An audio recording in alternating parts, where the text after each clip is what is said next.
ถ้าเป็นทหารนี่ท่านนายพลตามหลังมาแต่ให้ผู้พันไปสวนสนามดูพื้นที่ก่อน นี่ผู้พันพ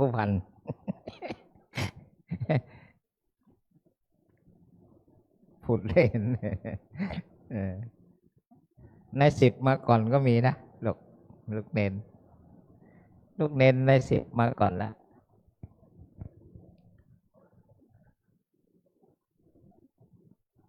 ปกติวันนี้1ถ้าไม่อาพาธ2ติดธุระเป็นจริงจะไม่ขาด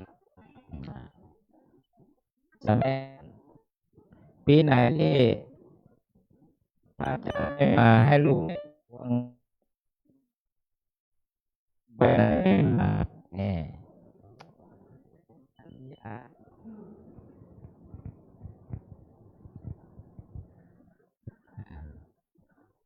ไม่เลยเนี่ยมันมีความสุข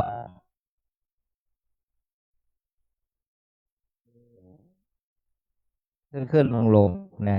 แน่นอน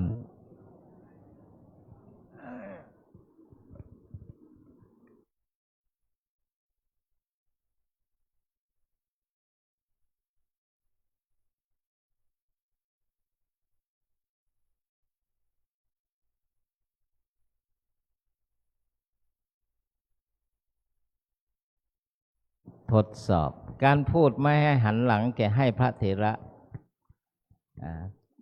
ตามกิริยามารยาทเสขยะอันพึงประพฤติปฏิบัติเมื่อพระเดชพระคุณหลวงพ่อมาแล้ว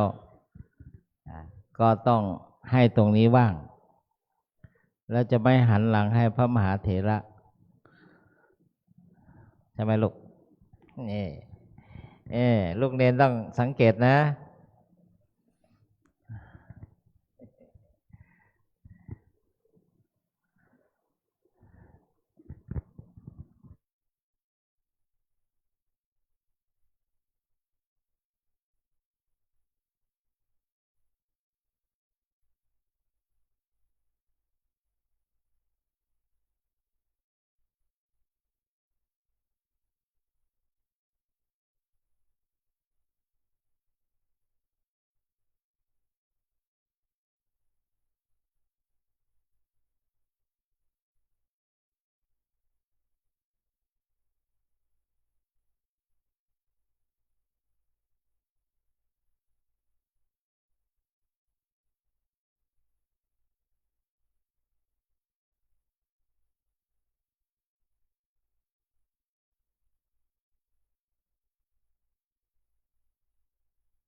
เปิ้นเรียบร้อยแล้วครับพ่อเปิ้นทำพุนแล้วเพราะฉะนั้นมาสถานที่ตรงนี้วันนี้ช่วงนี้เนื่องจากวันหนึ่งมหาศาลาหทัยนเรศบูรณะปฏิสังขรณ์ทำศาลาเมื่อวานเนี่ยก็ทดสอบน้ำฝนไปหาใหญ่แล้วโอ้ผู้ช่วยเจ้าวาดส่งไลน์มาให้ดูก็ปลงละทำไงได้เมื่อข้างบนยังไม่เสร็จก็ต้องเจอน้ำฝนบ้างเป็นธรรมดาทดสอบไม้สักแล้วก็พรมด้วยนะแล้วก็เลยมีการทำวัดสวดมนต์ที่ศาลาไม้สักธรรมสามัคคีข้างบนแต่ว่ากุฏิหลังนี้ใช้วันโกนสำหรับสมาทานศีลฟังธรรมะวันโกนเทศนาวันโกนแล้วก็ขึ้นพระกรรมฐานณกุฏิหทัยนเรศแห่งนี้และนอกจากนั้นก็ใช้เป็นที่สามีจิกรรมคารวะนะพระเดชพระคุณหลวงปู่พร้อมด้วยพระเดชพระคุณหลวงพ่อ เจ้าวาด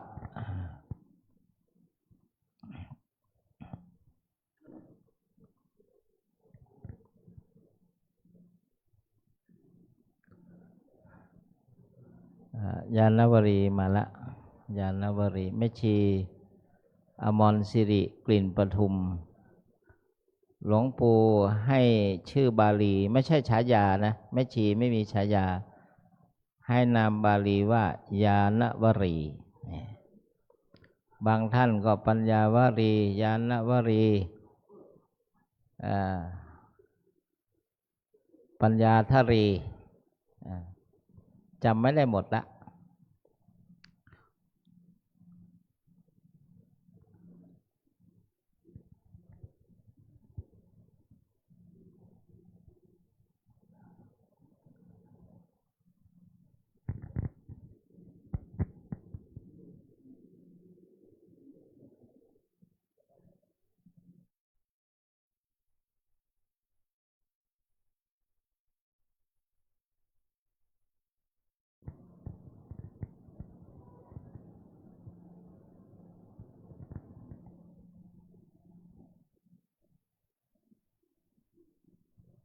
ช่วงนี้เจ้าหน้าที่เขียนป้ายไว้ให้ไม่ให้พาหนะผ่านเนี่ยกับผมอาตมาก็ไม่ผ่านอ้อมไปทางนี้ไงทุ่มครึ่งมาอ้อมมาหลังวัดปฏิบัติตามกฎระเบียบไม่ฝืนไม่ดื้อดึงเพราะเหตุว่าถ้าหากมีโครงเหล็กมีอะไรเศษที่มันปลิวลงมานั่นเจ้าหน้าที่หรือทางวัดเขาได้รับการคุ้มครองแล้วเพราะเขาเขียนป้ายแล้วส่วนเรานั่นก็คือตนแลเป็นที่พึ่งแห่งตนถ้าหากว่ามีวัสดุหล่นลงใส่เราเห็นไหมก็ต้องปฏิบัติก็อ้อมไปนี่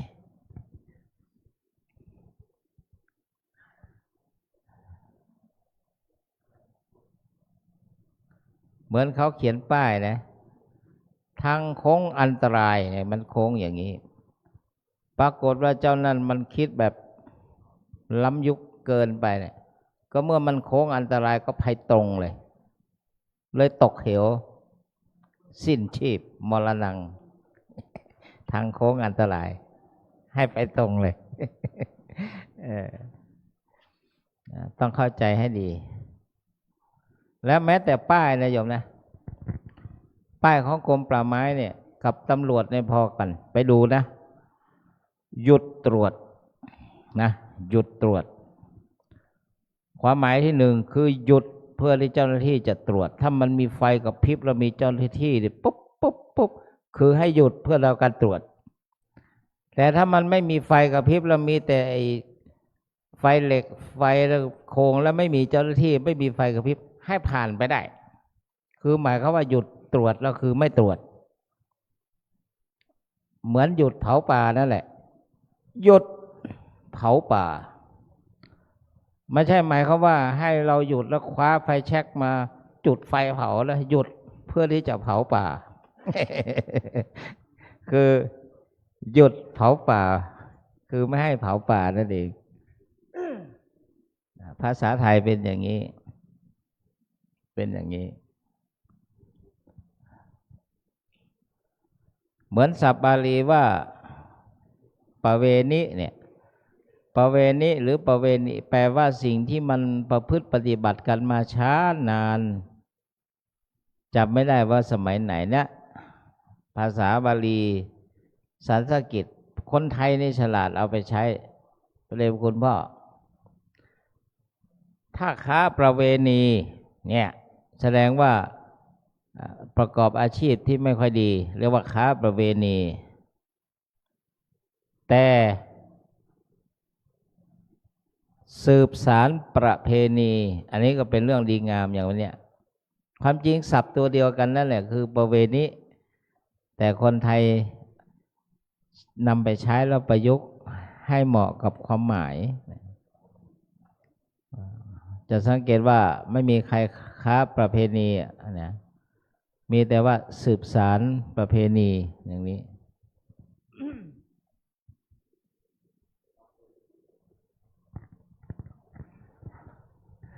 เมื่อกี้บอกว่าวันเดือนแล้วจะเคลื่อนคล้อยคือทุก100 ปีเนี่ยทางสุริยคติมันจะเคลื่อน1 วันนั่นก็เป็นเรื่องแห่งปฏิทินมันสลับไปสลับมาเนี่ยอย่างทุกครั้งเราเคย13 14 15สังขารล่อง14วันเนาหรือวันเน่า15พยาวันเนี่ยพอมาเมื่อไม่นานนี้แล้วจะเป็นอย่างนี้อีกร่วม100 ปีพวกเราเนี่ยคงไม่อยู่ละลูกเรียนอาจจะอยู่ก็ได้ก็มันจะเป็น14 15 16อันนั้นเป็นเรื่องปฏิทินกันคำนวณเป็นเรื่องของเขาไปเราไม่มีปัญหา14 15 16เขาถือ15เป็นวันเนาหรือวันเนา16พยาวันตอนที่ประชุมนั้นก็เสนอให้ที่ประชุมคณะกรรมการวัดไม่ยากเรื่องนี้ก็สงน้ำพระธาตุแค่2 วันสิ15 16ทุกอย่างลงตัวพรุ่งนี้สงน้ำพระธาตุอีก1 วันนะงั้นญาติโยมท่านไหนยังไม่ได้สงน้ำพระบรมธาตุพรุ่งนี้มีโอกาสอีก1 วันนะ10 นาฬิกาเนี่ยพระครูพุทธศาสตร์ได้ดูแลพระธาตุอีก1 วันที่เคยประพฤติปฏิบัติกันมาเพราะฉะนั้นทุกอย่างมันก็ลงตัวแบบนี้มาละตะลุงมาละพระศรีศิลปาจารย์ที่ปรึกษาภาค 7เมื่อตะลุงมาแล้วก็จะย้ายไปนั่งตรงนี้พระเดชพระคุณพ่อ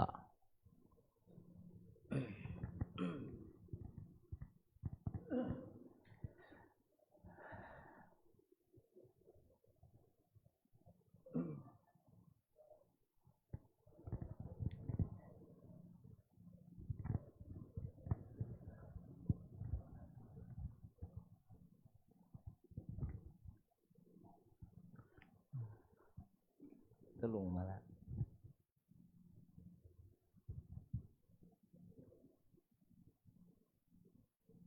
น้ำอย่างน้ำอย่างไรพระสงฆ์เราหลวงพ่อบอกว่าถ้าไม่นี้ก็ขยับท่านมหาธิทัตท่านมหาเจขยับขึ้นมาครับนะแถวนี้มีอีกแถวหนึ่งว่างไว้ก่อนก็ได้แต่ว่าแถวนั้นขยับขึ้นมาก่อนนะครับลูกเนนก็มานี่แหละขยับให้เต็ม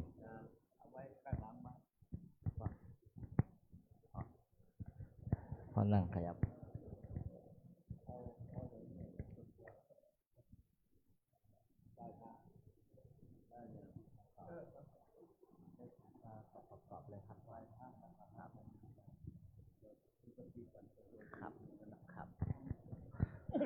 ในเวลา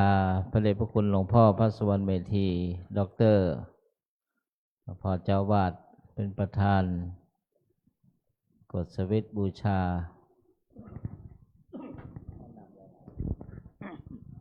ว่าพร้อมกันเลยเนาะเอเมนาสกาเลนะ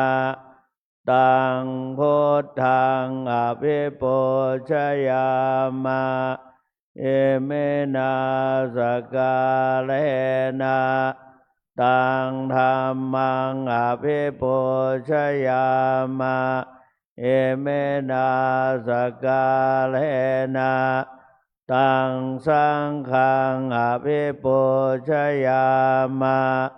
อะระหังสัมมาสัมพุทโธภควา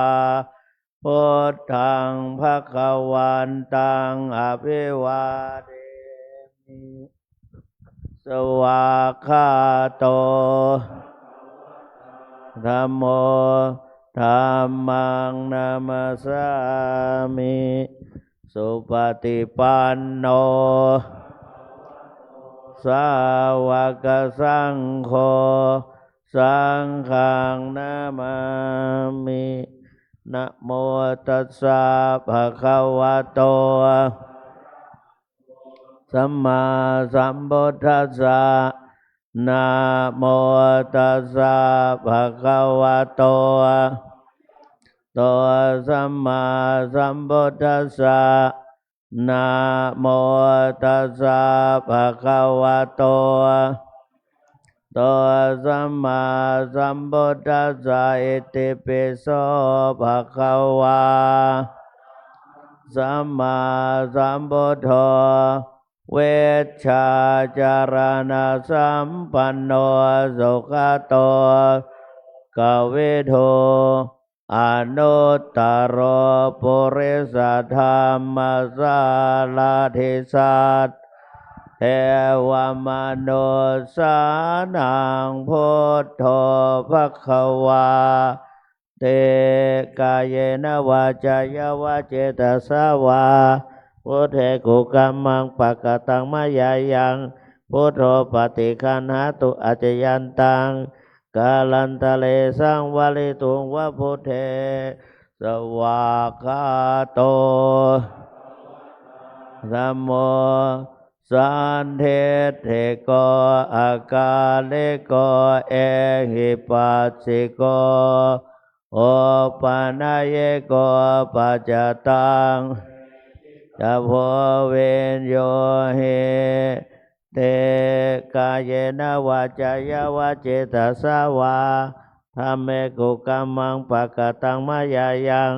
ธัมโมปฏิคันหาตุอาจยันตังกาลันตะเลสังวาลิตุงวะธัมเมสุปฏิปันโนสาวกสังโฆโอสุปฏิปันโนภะคะวะโตภะคะสังโฆยายาปฏิปันโนภะคะวะโตภะคะสังโฆสามีจิปฏิปันโนสาวกสังโฆยะทิรังยะตาเลโปเลสายุคานิเลสาปุคลาเอ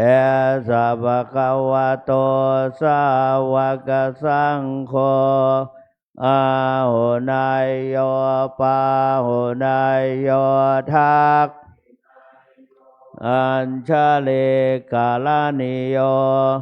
อนุตตรังปุญญเกตังโลกัสสะเตกายเยนวาจายวาเจตสาวาสังเขกุกัมมังปะกตังมายายังสังโฆปฏิคันหาตุอาจยันตังกาลันตะเลสังวลิตุงวะสังเคสิริธาตามหาเทโลเอเลโกเสเลมังคะโลมังคะโลปายะเมตาเวมังคะโลปายะเทสโกกาโลดาเนยปาโมโคเสสานุเสสานายโกโลกานุกรรมเปเมตตายาสัตเตปาทานาธารโกสัตติมาอาปะมาโตจาตังนามาสามิสัพพะทาเตสิริมังคละสมณวิสุทธิวงศ์โสภาสง่าองค์ทรงสิริมิวังไวสำรวมยืนเดินนั่งผู้พร้อมพรั่งด้วยละอายปัญญาขจรขจายชี้อุบายอันมงคลควรแก่ฐานะครูนำสิทธิรู้ทุกหมู่ชนชาวโลกต่างได้ยนสงเคราะห์ชนด้วยเมตตาผู้ทรงสติปัฏฐานตลอดกาลทุกเวลา ทรงนามสติมา มาไม่ ไม่ ประมาทองค์อาจงาม ข้า ข้า ข ข อ อน น มั มั ส ส กา การ ร ป ป ฏิ ฏิ ส ส ถา ถาน น ใน ใน ทุ ทุ ก ก ยาย าม ม เถ เถ ระ ระ ผู้ ผู้ ท ท ร รง ง นาน าม ม ว่า ว่า สิ สิ ริ ริ มั มั ง ง ค ค โล โล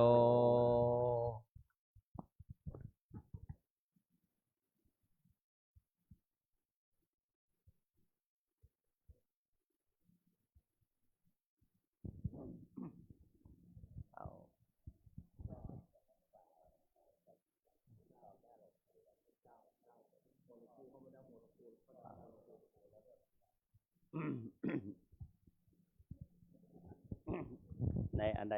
พานไปไหน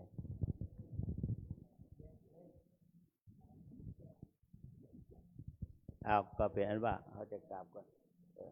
อันน้ำใส่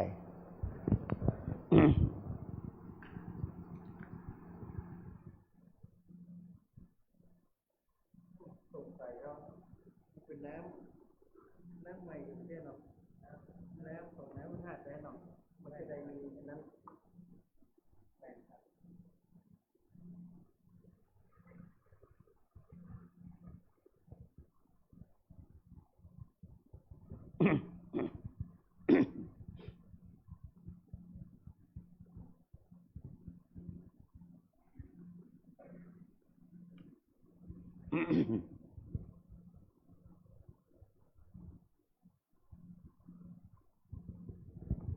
คุกเข่าขึ้นทุกท่านกราบหลวงปู่ก่อน กราบหนึ่งกราบสองกราบสามขอถวายความเคารพพระเดชพระคุณหลวงปู่เจ้าคุณพระพรหมมงคลอดีตเจ้าอาวาสวัดพระธาตุศรีจอมทองวรวิหารและอดีตที่ปรึกษาเจ้าคณะภาค7ที่เคารพอย่างสูงกล้าวพระสุวรรณเมธีเจ้าอาวาสวัดพระธาตุศรีจอมทองวรวิหารและรองเจ้าคณะจังหวัดเชียงใหม่พร้อมด้วยผู้ช่วยเจ้าอาวาสโดยประกอบด้วยพระราชาคณะ2 รูปคือท่านเจ้าคุณพระศรีศิลปาจารย์ที่ปรึกษาเจ้าคณะภาค7เจ้าคุณพระอมรเวทีผู้ช่วยเจ้าอาวาสตลอดถึงพระครูผู้ช่วยเจ้าอาวาสและก็ท่านผู้ช่วยเจ้าอาวาสและคณะครูอาจารย์ที่สอนนักธรรมบาลีตลอดถึงพระภิกษุสามเณรทั้งฝ่ายปริยัติปฏิบัติและแม่ชีโยคีผู้ปฏิบัติธรรมทุกท่านรู้สึกดีใจปลาบปลื้มที่ได้มีโอกาสคารวะกราบไหว้สรีระสังขารหลวงปู่และประพฤติปฏิบัติตามข้อวัดปฏิบัติที่หลวงปู่ได้วางไว้เป็นเนติหรือเป็นแนวทางที่ประพฤติปฏิบัติมาตลอดถึงกิจกรรมสังฆกรรมตลอดถึงกิจวัตรมีการลงอุโบสถเป็นต้นฝังพระปฏิโมกข์นอกจากนั้นประเพณีที่จะพึงประพฤติปฏิบัติได้แก่การอุปถากอุปถัมภ์พระทักษิณโมลีธาตุทุก15 ค่ำตั้งแต่วันมาฆะหรือว่าเดือน5เพ็งมาจนถึงทุกวันนี้ก็ยังประพฤติปฏิบัติไม่ได้ขาดสายไม่ได้ขาดนอกจากนั้นในด้านการปกครองแล้วก็ปกครองแบบฉันพี่ฉันน้องฉันพี่น้องไม่มีการเป็นแบบเจ้านายหรือเป็นผู้บังคับบัญชาอย่างนั้นอย่างนี้โดยนึกถึงหลวงปู่เป็นที่ตั้งก็ถือว่าเป็นพี่เป็นน้องที่มีอายุเยอะกว่าก็เป็นพี่ อายุลงมาก็เป็นเพื่อนเป็นน้อง อยู่ด้วยกันแบบสันติ ไม่มีอธิกรณ์ใดๆเกิดขึ้น ถึงว่าจะมีนิดๆหน่อยๆก็แค่ไขปรึกษาคู่พูดคุยกันได้ ไม่ถึงกับเป็นอธิกรณ์ นอกจากนั้นในด้านการศึกษาการศึกษาพระปริยัติธรรม แล้วก็ซึ่งหลวงปู่ได้วางไว้ก็ประพฤติเป็นแบบอย่าง โดยมีครูใหญ่และคณะครูอาจารย์ต่างมุ่งมั่นทำหน้าที่ก็สอบผ่านไปแล้วก็มีผู้สอบผ่านก็มากอยู่เป็นที่น่าพอใจและที่จะสอบซ่อมก็กำลังขมีขมันอยู่ซึ่งจะสอบซ่อมในวันที่ 22 23 24 ในเดือนเมษายนนี้ส่วนในด้านฝ่ายฝ่ายปฏิบัติก็ยังมีการประพฤติปฏิบัติในแนววิปัสสนาสติปัฏฐาน 4เข้ากรรมฐานแล้วก็ยังมีโครงการอบรมพระวิปัสสนา ยังทำเหมือนยังหลวงปู่ยังมีชนชีพอยู่ส่วนในด้านการปฏิสังขรณ์หลายๆอย่างที่ชำรุดมีองค์พระเจดีย์เป็นต้นก็ได้มีการซ่อมแซมและก็ตั้งกรรมการซึ่งได้ฝึกหัดผู้ช่วยเจ้าอาวาสและก็พระเถระหรือผู้ที่พอจะเข้าใจช่วยกันตรวจดูแลแล้วก็ทำการก่อสร้างการบูรณะเสร็จไปแล้วก็ยังจะได้ติดทองแผ่นจังโกแล้วก็ปิดทองลักปิดทองซึ่งทำด้วยความระมัดระวังมีการแก้ไข 2-3 ครั้งเพื่อทั้งหมดนั้นก็เพื่อจะให้ดีกว่าเก่าหรือให้เป็นที่สมกับที่ได้ทำมาบูรณะให้ดีที่สุดเท่าที่จะดีได้ส่วนในด้านการบูรณะปฏิสังขรณ์เสนาสนะภายในวัดก็ยังท่านเจ้าคุณพระศรีศิลปาจารย์ก็ยังดำเนินการอยู่ ก็เป็นที่พอใจคณะกรรมการพระสงฆ์สามเณรก็พอใจ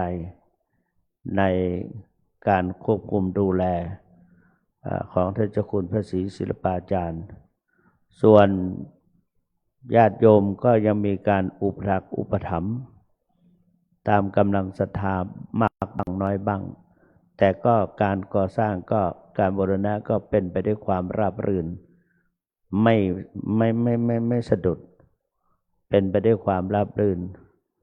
ด้วยบารมีบุญญาบารมีหลวงปู่ทำให้เป็นไปด้วยความราบรื่น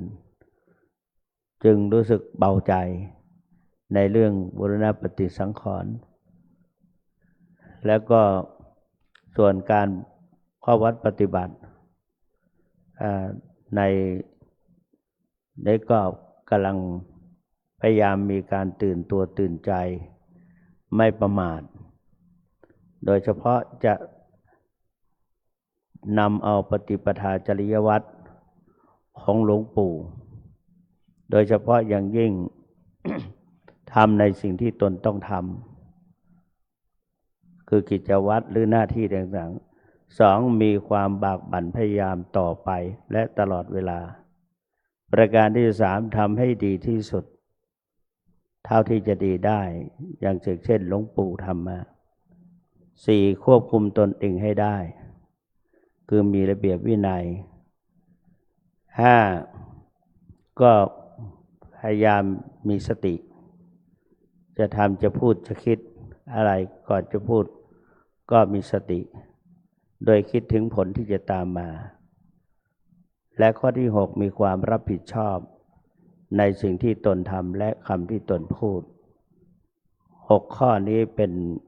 สิ่งที่หลวงปู่ได้ประพฤติปฏิบัติมา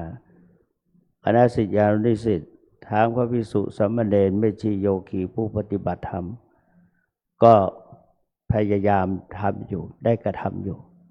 ทุกเช้าวันนี้ตั้งแต่ตี 4:30ก็มีการทำวัดสวดมนต์ภาคเช้าทุกเช้าไม่ได้ขาดตอนเย็นก็ไม่ได้ขาดส่วนในด้านการปฏิบัติวิปัสสนากรรมฐานมีทั้งในประเทศและต่างประเทศก็มาประพฤติปฏิบัติโดยไม่ได้ขาดทำให้มีความมั่นใจและทุกๆแห่งก็บอกว่าวัดพระธาตุศรีจอมทองถึงแม้ว่าหลวงปู่จะละสังขารแต่ว่าบารมีหลวงปู่ก็ยังคุ้มครองป้องกันทำให้ภิกษุสามเณรทั้งฝ่ายปกครองและฝ่ายศึกษาเราเรียนและก็ที่อยู่อาศัยด้วยกันนั้นยังมีสติเตือนจิตเตือนใจตลอดถึงแม่ชีโยคีผู้ปฏิบัติธรรมเราก็มีสติโดยลำลึกนึกถึงปฏิปทาจริยวัตรของหลวงปู่มาโดยตลอดถึงการเผยแผ่ไปในสาขาต่างๆเจ้าคุณพระศรีศิลปาจารย์ก็ไม่ละไม่ทิ้งก็ยังดำเนินการเช่นหลวงปู่ยังมีชีวิตอยู่จะสะดุดก็เล็กน้อยบางอย่างบางประการบางทีก็เกิดกับเกี่ยวกับธรรมชาติโดยเฉพาะโรคภัยไข้เจ็บธรรมชาติในสังคมนั้นได้รับโรคภัยไข้เจ็บอันเป็นที่ไม่สะดวกทั้งเราทั้งในสถานที่นอกในสถานที่และนอกสถานที่ก็จึงชะงักไปบ้างแต่ก็ยังดำเนินการอยู่ทั้งหมดทั้งมวลนี้ทั้งการขบฉันก็ยังเป็นไปอย่างที่หลวงปู่ตั้งใจไว้ว่าให้มีศาลาลงฉันก็ยังดำเนินการอยู่ทางลงศาลาลงฉันก็หรือวัดโรงครัว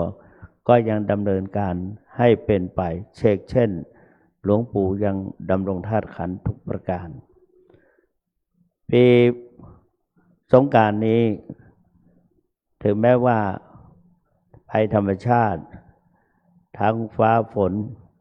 เกิดภัยธรรมชาติในโลกมากมายหลายอย่างใกล้นี้มีแผ่นดินไหวเกิดความเสียหายถึงแม้ว่าจะเกิดต่างประเทศเราก็ได้รับกระทบกระเทือนแม้ในวัดเราก็ยังมีหลายอย่างอาคารก็มีร้าวบ้างทั้งเจดีย์ก็แก้ไขเป็นเรียบร้อยทั้งหมดนี้ก็ไม่ได้รับความเสียหายมากเท่าไหร่แต่ไงก็ตามเราก็ผ่านมาได้ด้วยดีทั้งหมดนี้ทุกคนมีความเชื่อมั่นว่านอกจากอานุภาพแห่งพระศรีรัตนตรัยพระบรมธาตุทักษิณโมลีธาตุหลวงพ่อเพชรก็ยังมีบารมีของหลวงปู่ที่ได้เมตตาธรรมของหลวงปู่ที่ได้เอิบอาบซาบซ่านมาอยู่ในจิตใจของเราเหตุการณ์อะไรจะเกิดขึ้นเราก็ยังพระภิกษุสามเณรไม่ใช่โยคีผู้ปฏิบัติก็ยังนึกถึงหลวงปู่ในขณะเดียวกันประชาชนทั้งหลายได้นอกจากมากราบไหว้พระทักษิณโมลีธาตุทุกท่านเห็นป้ายประกาศว่าเชิญกราบสรีระหลวงปู่ก็ยังลงมากราบมาไหว้มาคารวะหลวงปู่ไม่ได้ขาดสายฉะนั้นมาวันนี้ก้าวกับผมพร้อมด้วยผู้ช่วยเจ้าวาดพระภิกษุสามเณรทุกรูปและแม่ชีโยคีผู้ปฏิบัติธรรมทุกท่านได้ผ่านปีใหม่ผ่านปีเก่ามาจะเข้าสู่ปีใหม่วันพรุ่งนี้ถือว่า เป็นวันเถลิงศกหรือเป็นวันพญาวันดังนั้นก่อนจะเข้าสู่พญาวันนี้ก็จึงมาสิ่งใดสิ่งหนึ่งที่ก้าวกับผมทั้งหลายได้ล่วงเกินพระเดชพระคุณหลวงปู่เจ้าพระคุณหลวงปู่ด้วยกายกรรมวจีกรรมมโนกรรมตั้งใจก็ตามไม่ได้ตั้งใจก็ตามก็ขอพระเดชพระคุณได้อโหสิกรรมให้ก้าวกับผมพร้อมด้วยผู้ช่วยเจ้าวาดและพระภิกษุสามเณรตลอดแม่ชีโยคีผู้ปฏิบัติธรรมและก็ขอพรจากพระเดชพระคุณหลวงปู่นับตั้งแต่บัดนี้วันนี้เป็นต้นไปด้วยอำนาจบารมีเมตตาธรรมของหลวงปู่ขอให้ทุกๆชีวิตที่อยู่วัดพระธาตุสีจอมทองวรวิหารนี่ก็ดีที่จะมาประพฤติปฏิบัติธรรมณสำนักวัดพระธาตุสีจอมทองก็ดีก็ขอให้ทุกๆคนประสบแต่ความสุขสวัสดิ์พิพัฒนมงคลสมบูรณ์พูนผลคือไม่มีโรคภัยไข้เจ็บมีความเจริญรุ่งเรืองก้าวหน้าทั้งในด้านการศึกษาในด้านการประพฤติปฏิบัติเหมือนกันทุกๆชีวิตเทินมหาเทเลปมาเทนะทวารตะเยนะกตังสัพพังอปาราทังขัมมะทะเมพันเตมหาเทเรปมาเทนะทวารตะเยนะกตังสัพพังอปาราทังขัมมะทะเมพันเตมหาเทเลปมาเทนะทวารตะเยนะกตังสัพพังอปาราทังขัมมะทะเมพันเตวันตาเมพันเตสัพพังอปาราทังทาเมพันเตมายากตังสาเมนาอนุโมเทตาพังสาเมนากตังไมหังทาตาพังสาธุสาธุอนุโมทามิครับขอพระครูปิจิตอันพระครูปิจิตกระโลงได้ครูเตื้อแล้วพระครูปิจิตเป็นกระโลงแหละ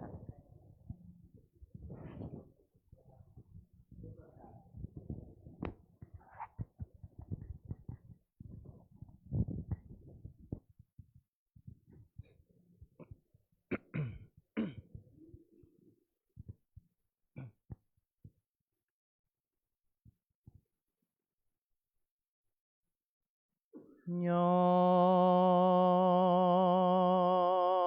พาน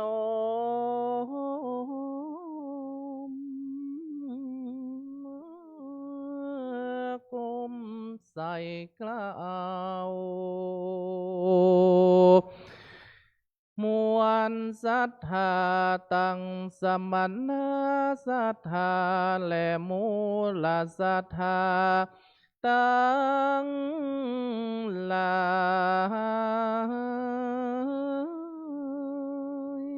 ยไม่มีหลวงพ่อท่านเจ้าคุณพระสุวรรณเมธีเจ้าอาวาสวัดพระธาตุเจ้าสีจอมตองตั้นเจ้าคุณพระอมรเวทีท่านเจ้าคุณพระศรีศิลปาจารย์พร้อมกับโดยศิกษุสมโยมเจ้าผู้ข้าตั้งหลายได้น้อมนำแม่ยังมาทุมุภาลาจาดวงดอกข้าวตอกดอกไม้และลำเตียน น้ำสุขันโทตากาคือว่าน้ำสมปล่อยเตดเพื่อว่าจักมาขอสู่มาหลวงปู่ท่านเจ้ายามเมื่อลูกหลานตันเต้าได้กล่าวกรรมหยาบจ้าปาโลมีโมโหเกียรติกากรรมถอยจ้าเป็นปาประทามโดยอดีตปางหลังยามเมื่อผู้ฆ่าตั้งหลายได้กล่าวกรรมลวงล้ำกรรมเกินหลวงปู่ท่านเจ้าขอพระเดชพระคุณหลวงพ่อท่านเจ้าคุณพระพรหมมงคลได้เอ็นดูลูกหลานอยู่ต้น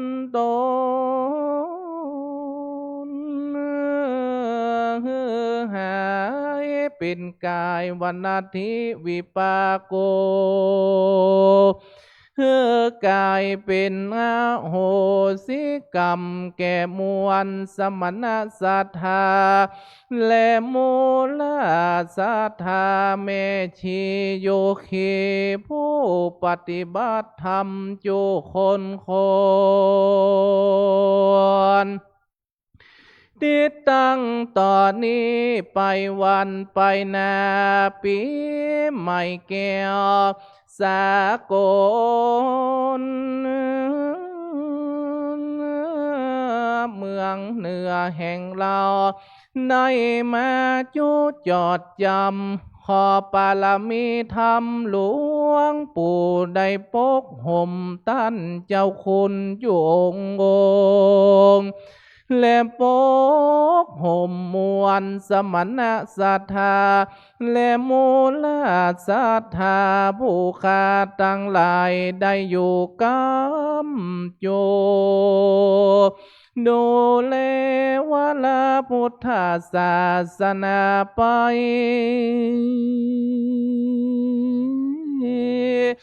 เมินยาวจูวันคืนขอปารมีหลวงปู่ปกห่มเกศกล่าวหมู่มวลศรัทธาผู้ขาในอยู่เฝ้าจุงจำเลินด้วยอายุอย่าได้ปันถอยจ้าวันนะหมดใส่กเกษมลาสุลาลัยสุขะผู้ขามีสุขตึงกายใจพละกำลังเลี้ยวไว้อย่าจ้าโดยกายกรรมวจีกรรมมโนกรรมศรัทธาผู้ขาขอขมาโตสาโดยดังผู้ขาจักกล่าวเป็นมกถาภาษาบาลีวากายตัวเลวจีตัวเลมโนตัวเลสัญจิจโตสังอสัญจิจโตสังสัพพังโตสังขมันตุโน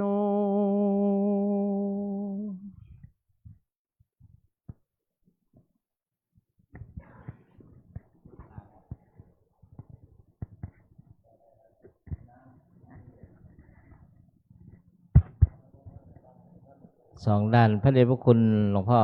ตุลงพระศรีศิลปาจารย์ประเคนสุขันโททกะน้ำอบน้ำหอมอัมพิโลทกะน้ำขมิ้นส้มปล่อยครับอันเป็นเครื่องสักการะแด่พระเดชพระคุณหลวงปู่ในวันมหาสงกรานต์ หลวงพ่อแตะนิดๆหลวงพ่อครับมันหนักพ่ออธิษฐานจิตแตะก็ถือว่าได้ประเคนแล้วครับพ่อครับ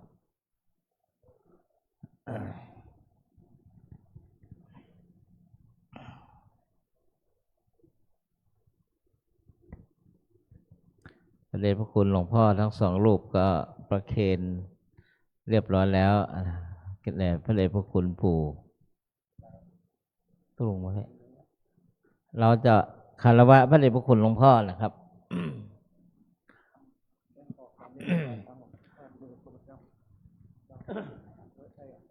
นะครับเอาอันเดียวกันเลยอันเดียวตุลุงเอาอันเดียวกันครับอันเดียวครับครับครับมันหนักตุลุงมีพละกำลังครับเจริญอายุวัฒนะ70ยกได้สบายเลยครับวันนี้ พระเดชพระคุณหลวงพ่อพระสวรรณเมธีด็อกเตอร์กล่าวทั้งหลายตั้งต้นแต่พระเดชพระคุณพระศรีศิลปาจารย์ที่ปรึกษาภาค7และผู้ช่วยเจ้าอาวาสพระลำหลวงเลขานุการสนองงานหลวงปู่และวัดพระธาตุศรีจอมทองพร้อมด้วยผู้ช่วยเจ้าอาวาส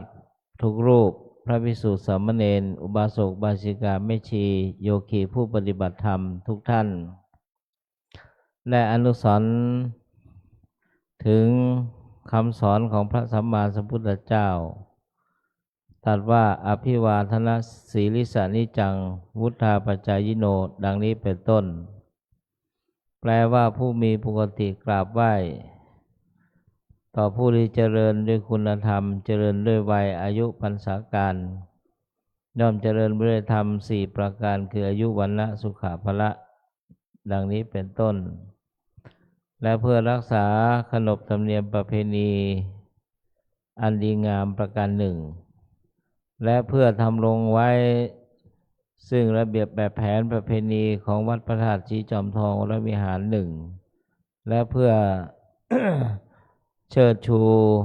ศาสนธรรมคำสอนของพระสัมมาสัมพุทธเจ้าประการหนึ่ง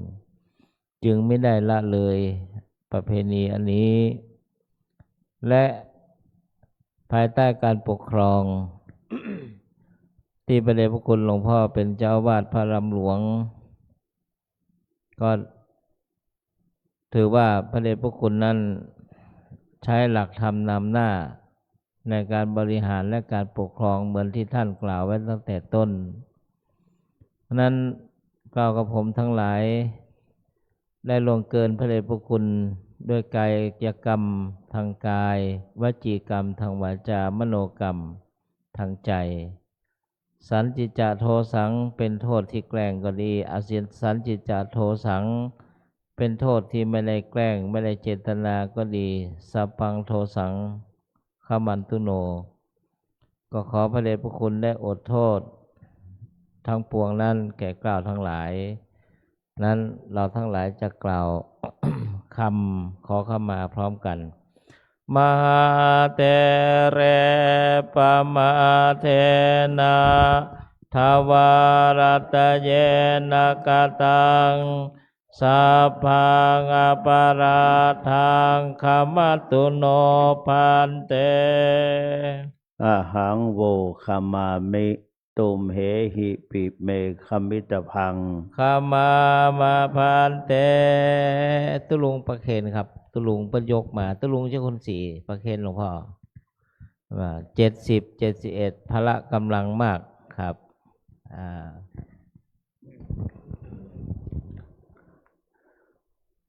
กล่าวกับผม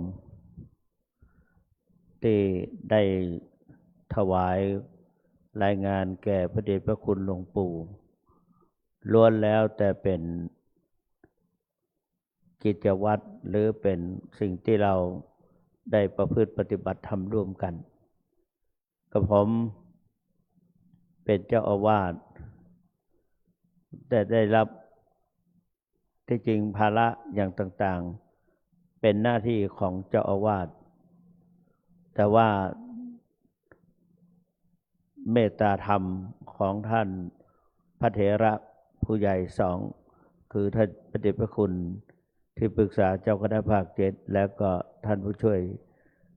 อมราเวทีก็เป็นที่อบอุ่นใจ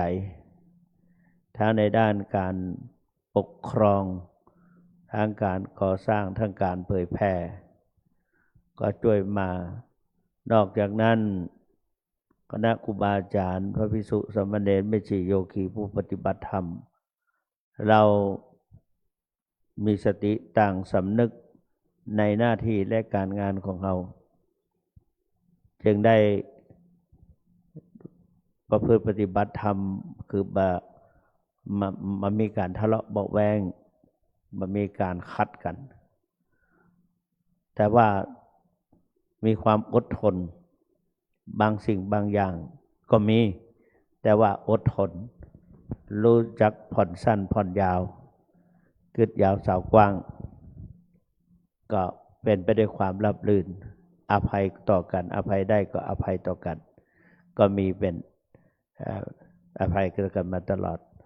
เพราะอภัยทานหรือว่าอภัยต่อกันนี่แหละจึงทำเมื่อเราอยู่ด้วยกันโดยคิดถึงส่วนรวมทุกๆฝ่ายแล้วก็เราต่างคิดในการสร้างสรรค์จะลงและมีความพร้อมเพรียงกันตามเหตุตามปัจจัยคือบางอย่างก็อาจจะบ่พร้อมแต่ก็ด้วยบางอย่างคือมีกิจจำเป็นเช่นบางครั้งของเรานั้นมันมีวัฒนธรรมอยู่แต่มันมาตรงกันพอดีบางอย่างก็อาจจะขาดไปพ้องหลายๆอย่างที่แล้วเขาก็ไหลหากันก็จึงทำให้งานของเราเป็นไปด้วยความราบรื่นนับตั้งแต่วันนี้เป็นต้นไปทั้งฝ่ายภาระหน้าที่ส่วนตัวประโยชน์ส่วนตนและประโยชน์ส่วนรวมหมู่เฮาทั้งหลายผมก็หวังว่าจะได้รับความร่วมมือร่วมใจจากหมู่เฮาทั้งหลายเช่นเดียวกันผมก็จะพยายามมาร่วมกันพยายามออกมาแต่บางครั้งมันก็มีส่วนตัวอยู่มีโรคเหมือนกับแก้ตัวมีโรคาพาธบางทีเกี่ยวกับโรคภัยไข้เจ็บในตัวตนมันมาเหมือนกันเดชะบุญนะโรคน้ำในหูนะมันหายไปแล้วถ้ามันปิกมาในกรอบเป็นอันลำบากต้องนอนอยู่ตลอดเวลาแต่ว่าก็ยังดีคือยังได้รับเมตตาธรรมจากท่านเจ้าคุณพระศรีศิลปาจารย์และท่านผู้ช่วยเจ้าอาวาสแล้วก็พระภิกษุสามเณรภายในวัดก็ยังช่วยประคับประคองที่จริงผมไม่ได้เท่าอย่างสักอย่างก็ท่านทั้งหลายก็ช่วยประคองแต่บางครั้งก็เป็นจริง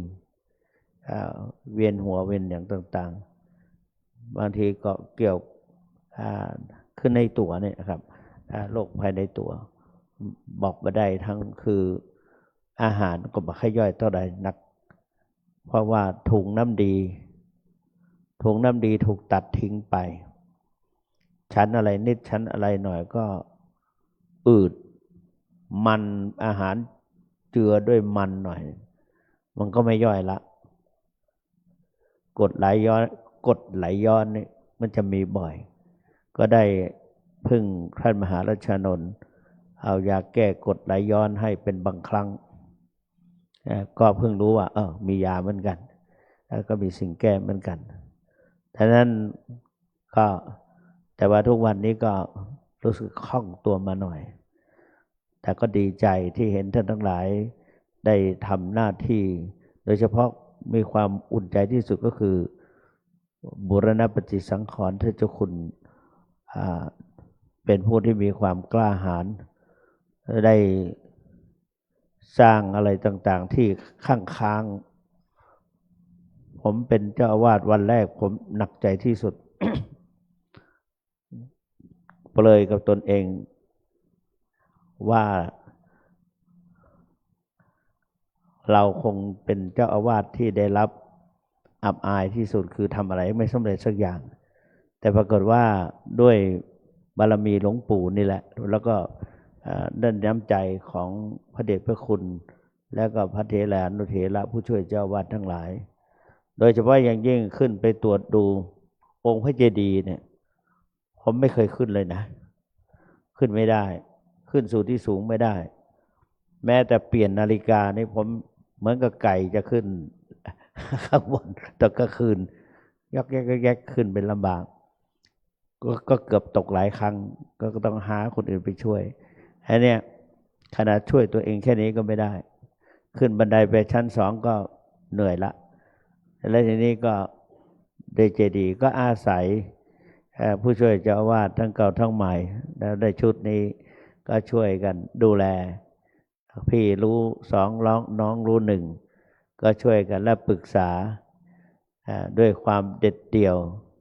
จากพระเจ้าคุณศรีว่าเปลี่ยนใหม่เพิ่มราคาก็เพิ่มได้ว่าจริงๆเนี่ยเจ้าอาวาสเสียวที่สุดเลยเกี่ยวกับเพิ่มราคาเพิ่มอะไรต่างๆกลัว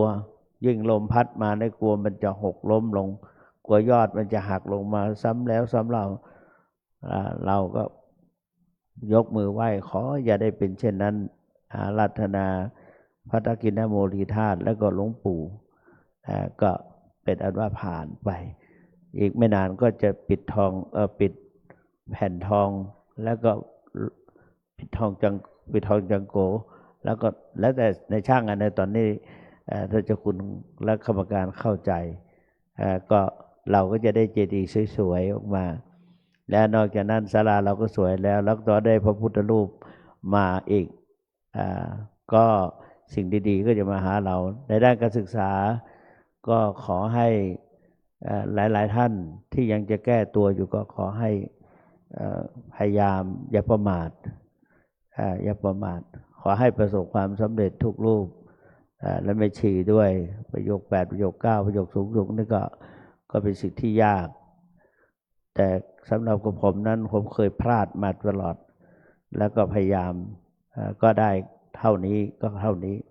ดังนั้นในปีเก่าผ่านไปเราอย่างที่ผมกลับเรียนหลวงปู่ไปแล้วแล้วก็ปีใหม่เข้ามาแทนที่ผมก็ขออ้างเอาคุณพระศรีรัตนตรัยและบารมีพระทักษิณโมลีธาตุแล้วก็บารมีธรรมของหลวงปู่นอกจากนั้นพระคุณบิดามารดาของเราแต่ละท่านจงคุ้มครองป้องกันเราท่านทั้งหลายทุกรูปทุกนามขอให้แคล้วคลาดจากพยันตรายภัยพิบัติให้มีความสุขสวัสดิ์พิพัฒนมงคลสมบูรณ์พูนผลดังที่ตนตั้งไว้เหมือนกันทุกท่านทุกประการดังคำบาลีว่าอายุวัฏโกธนวัฏโกสิริวัฏโกยศวัฏโกพลวัฏโกวันวัฏโกสุขวัฏโกโหตุสัพพทาทุกขโลกพยาเวลาโสกาสตุจุปัฏฐวาอเนกาอันตรยาปิวินาสันตุจเตชะสาสยสิทธิทะนังลาพังโสธิภคยสุขังพลังสิริอายุจวันโนจะโพคังวุฒิเจสวัสตวสาจะอายุจะชีวสิทธิภวัตุโวสพีติโยเอวัชันตุสัพพโลโควินัสตุมาเตปวัตวันตรายโยสุขีติขยุโกภวะอภิวาทนาสีลิสนิจังวุฒาปจายโนยตาโลธรรมาวัฏันติอายุวันโนสุขังพระลังสาธุสาธุสาธุวันตาเมพันเตสาพังอาปาทางคามาตาเมพันเตมยากตังปุญญังสามินานุโมทิตาพังสามินาปุญญังไมหังทาตาพังสาธุสาธุอนุโมทามิจัตตาโลธรรมาวัฏันติอายุวันโนสุขังพระลังว่าประกาศคณะสงฆ์คารวะเมื่อใดวันที่17ไปที่ไหนวัดพุทธนิมิตรไงวันที่17 คณะสงฆ์จอมทองจะไปรวมกันคารวะที่วัดพระพุทธนิมิตรวันที่17 เมษาเวลาบ่ายโมงเนาะวันที่18เปลี่ยน17เป็น18เวลาบ่ายโมงเชียงใหม่19จะวัดพระสิงห์วรมหาวิหาร19วันที่19เมษายนเวลา 13 นาฬิกาเป็นต้นไปเหมือนกันนะแต่แล้วก็วัดเฮาเพิ่นจะมาเท่าใดเนี่ยที่จะมา18บ่าย3แล้วก็ขออันมาต้อนรับกันเนอะต้อนรับแม่ชีโยคีพระภิกษุสามเณรต้อนรับกันเนาะเพิ่นจะมาคารวะนี่แล้ว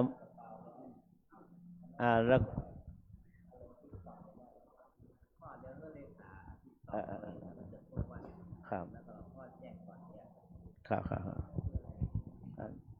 พี่พลน้ำมนต์ ขออนุญาตพระเดชพระคุณ เดี๋ยวพ่อแตะศีรษะแล้วก็พ่อแม่ชีถวายพระเดชพระคุณหลวงพ่อตามมโนมัยฝ่ายอ้างมโนเจตนารถมโนรถพ่อจับตรงนี้ก็ได้วางบนเนี่ยสาธุครับเดี๋ยวนั่นอะไรถวายตุลุงด้วยนะอ้อมมาทางนี้ดูมือเจ้าคุณอมรอมระเวทีอนุญาตมาทางนี้ขับรถวนขวา ให้ตุลุงที่ปรึกษาสาธุถึงคนถือไม้ด้วยใช่ไหมวางบนนี่จ้ะสาธุพ่อจะได้พ่อให้พรหน่อยสัพพะโลกเวเนโมโตสัพพสันตาปวัสสิโตสัพพเวรมติกันโตเนพุโตจตุวังภวสัพพิติโยวิวัชชันตุสัพพะโลกโคสตุมาเตภวัตวันตรายโยสุขิเทคายุโกภิวาทนาสีเลสเนจังบุทธาปัจจายโนโลธรรมาวัฏทันติอายุวันโนสุขังพระลังอรหังเนาะมีวิอื่นอ่ะหลวงพ่อเจ้าคุณมีอยู่ไหมครับ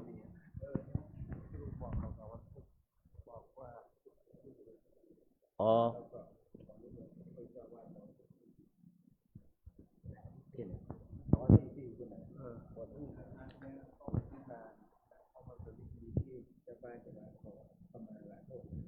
อันนั้นที่ว่าละเอียดอะไรวะ